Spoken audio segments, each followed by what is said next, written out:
Welcome back to Youthology Live and our resources online. Hey, one of the most disappointing discoveries of my summer was the plummeting faith of the NXT Gen. That's right. Listen, in 8 camps across our nation, I personally witnessed the spiraling decline of a biblical worldview in Gen Z, the present teenagers and college students that we have today in America. This decline has been dramatic and demonstrative. You watch this faith handoff that has failed in America from one generation to the next, and we have to do something about it. When it comes to the faith of the NXT Gen, we need a plan. We have all seen the plummeting biblical worldview in Millennial and Gen Z sets. Honestly, look at the stats. Maybe you've seen these, but when you look at Pew Forum research, and when you look at Barna and their research group, this is what we found. The silent generation, or grandparents today, had about a 65% biblical worldview. Then they had children that we call Gen X, or adult parents today. Gen X had about a 32% biblical worldview. So we saw the statistics continue to plummet from the silent generation, dropping in half to Gen X. Then Gen X had their first set of children, the millennials, right? The millennials, like 22 to 36, depending on the sociological model. This generational set came in at about a 19% biblical worldview. All of a sudden, literally in 2 generations, the biblical worldview in America dropped from 65% to 19%. It means that this generation thought about the topics in this world, the current issues going on in this world from a biblical framework. But what is most alarming is what has happened next.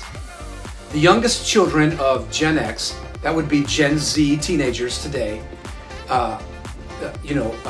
8, 9 years old to about 22, spiraled to a 4% biblical worldview.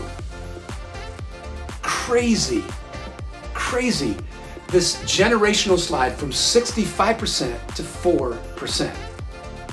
Listen, there are many obstacles to passing the faith on from one generation to the next. This faith handoff, obstacles such as, a humanistic culture that we live in today, a progressive media and entertainment industry, and a broken family structure. We need a strategic faith strategy today, or Alpha Gen that's coming along next, Gen A, whatever we call them. Wow, what is their faith? What is their biblical worldview going to look like? We cannot enter another generational set without a plan for their spiritual formation.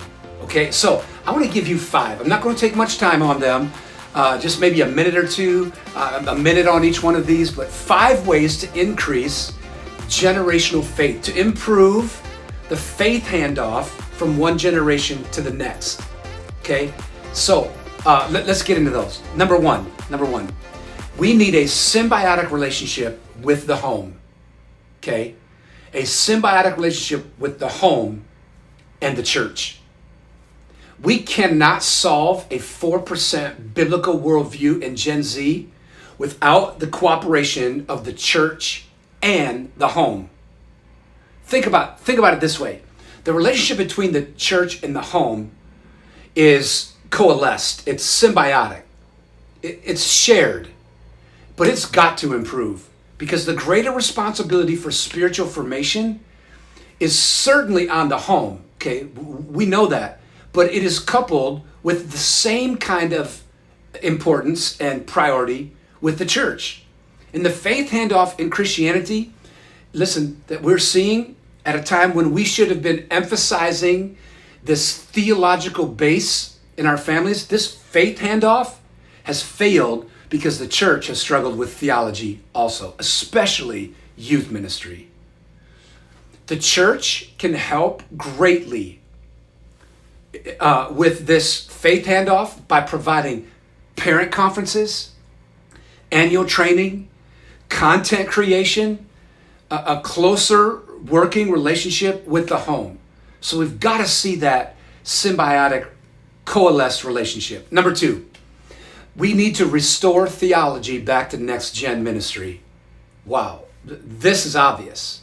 This has been a critical loss in the last decade or so. The spiraling biblical worldview in millennials and Gen Z has been the worst faith loss in American history. I mean, think about that. So, what is the responsibility of youth ministry? I believe we must increase theology at the base of our youth ministry programming. Okay, listen, Gaga Ball, 9 Square, pizza parties are not sufficient for spiritual formation in youth ministry. That's relational. Entertainment, I get that. I'm okay with that. I like to play, but I also like to pray. It will take a disciplined commitment to theological teaching and preaching to turn those numbers around. Theology in small group, theology in counseling, theology in the youth service, right? Okay. Number 3, we need to create a greater presence in Next Gen ministry and not just programming. There's always been this struggle between program and presence in youth ministry. Listen, I know it's difficult to define, but generally, okay, give you an understanding, generally, programming emphasizes organizational structure in ministries. Presence emphasizes relational capital in ministry. So not just developing ministries in programming, right? I know it's a slight difference, but you can see that. It's that ministries versus ministry. Okay, listen, we must value the presence of the Holy Spirit in our programming. We just cannot spend all of our time on programming. Why? Because the church and youth ministry offer teenagers, listen, the one thing they cannot get anywhere else. That is the presence of God. We cannot remove the presence of the Holy Spirit in Next Gen ministry. I have dealt with this topic many times. You've seen other articles and posts and podcasts on this, but hear me. This topic is critical in our understanding and moving forward in building healthy youth ministries. So if you want, you can find other articles and you can find more resources. Just go to the search bar and look at programming and presence. But the whole idea that we're trying to get to here is that we're not trying to get rid of programming. We're trying to have a cooperation between programming and presence. Okay? That cooperation in the relationship between the two. All right, number 4. Another way that we can increase this biblical faith handoff is through biblical counseling. There will always be counseling in youth ministry, right? We do a ton of counseling in youth ministry. Counseling is an important part of our job description as youth leaders. It could be spiritual counseling or relational counseling, vocational counseling, and the future dreams of students, or familial counseling, counseling within the family, right?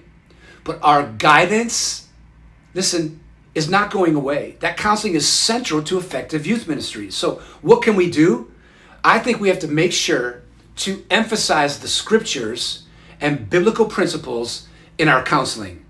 Instead of only giving our advice or experience to students or telling them stories or hanging out with them, we need a scriptural framework of how to look at their world through the lens of the Bible.